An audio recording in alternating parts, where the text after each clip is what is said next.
Vamos a ver ahora la aplicación de las ondas sonoras en su forma estacionaria.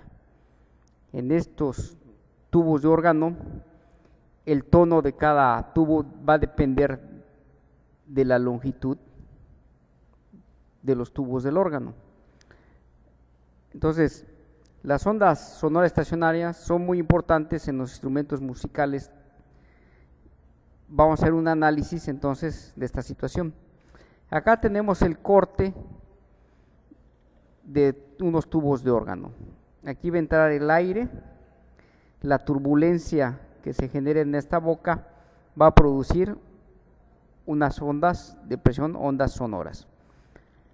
Acá, como estamos a presión atmosférica, vamos a tener un antinodo o un nodo de presión. Vemos como en los nodos de desplazamiento hay un antinodo de presión.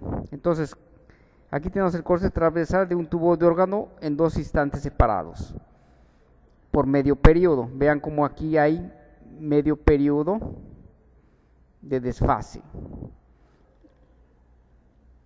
Aquí en las partes en claro son las ondas de baja presión y en las partes oscuras son las zonas de alta presión.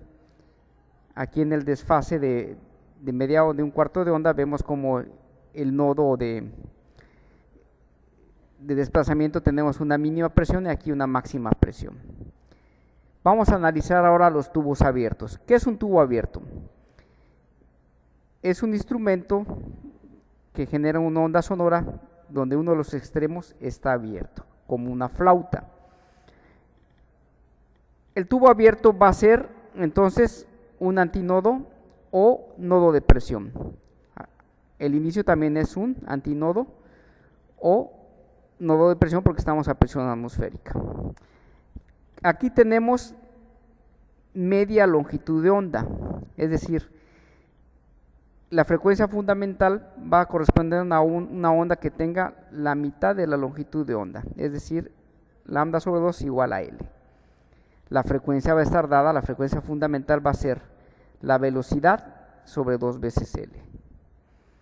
La frecuencia es velocidad entre lambda. Velocidad es lambda sobre T, 1 sobre T es la frecuencia.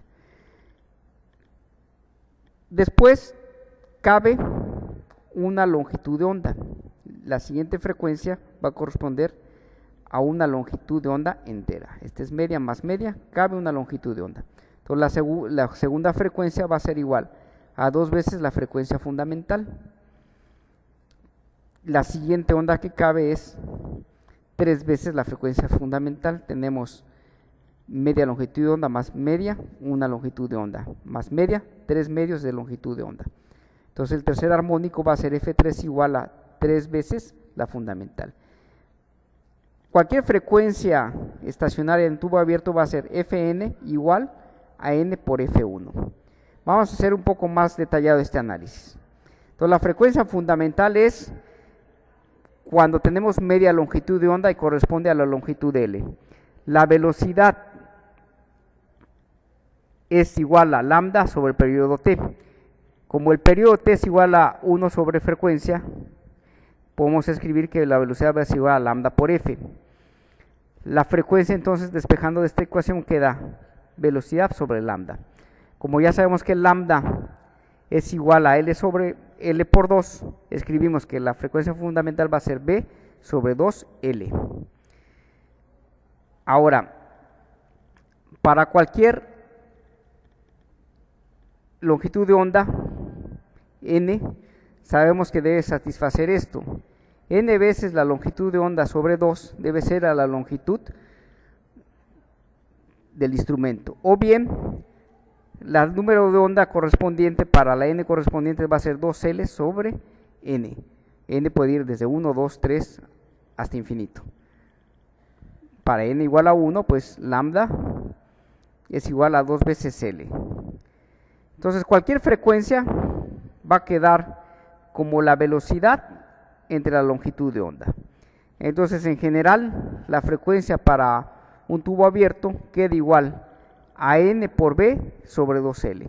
Esto nos da la frecuencia de cualquier onda estacionaria en un tubo abierto.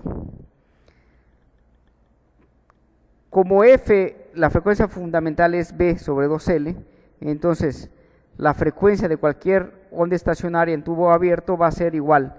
Todos los armónicos quedan expresados como N por F1, donde N puede ir desde 1 hasta infinito. ¿Qué pasa si ahora tenemos un tubo cerrado?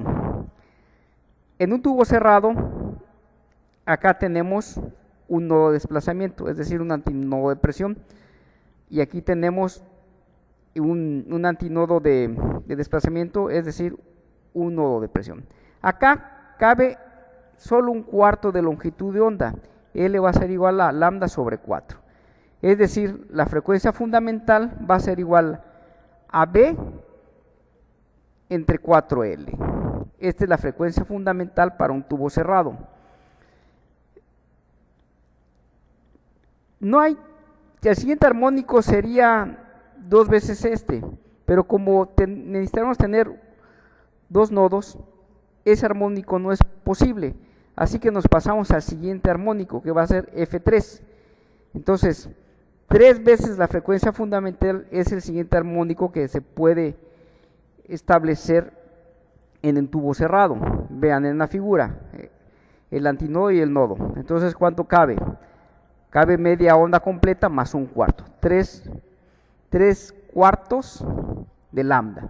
Entonces, el tercer armónico es 3 veces la frecuencia fundamental.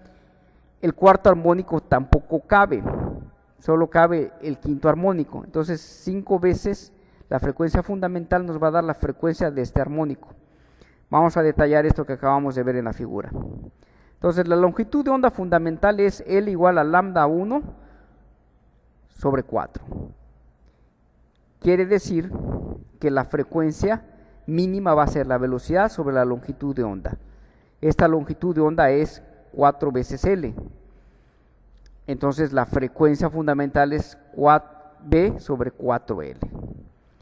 En general, para cualquier armónico dentro del tubo cerrado va a ser que la longitud de L del tubo cerrado va a ser igual a N, donde N es un número impar que va de 1, 3, 5 hasta N, sobre 4, o despejamos lambda y lambda queda igual a 4L sobre N. Esta es la longitud de onda que cabe en los tubos cerrados. En función de eso sabemos que la frecuencia es igual, para cualquier frecuencia de los armónicos impares, es igual a la velocidad entre la longitud de onda. Como la longitud de onda ya sabemos cuáles valores puede tener, la frecuencia para cualquier armónico impar va a ser N por la velocidad de la onda entre 4 veces la longitud del tubo cerrado. Es decir, como B sobre 4L es la frecuencia fundamental, cualquier frecuencia de cualquier armónico queda como N, F1 donde N es un número impar. Con eso cerramos entonces la discusión de tubos abiertos y cerrados.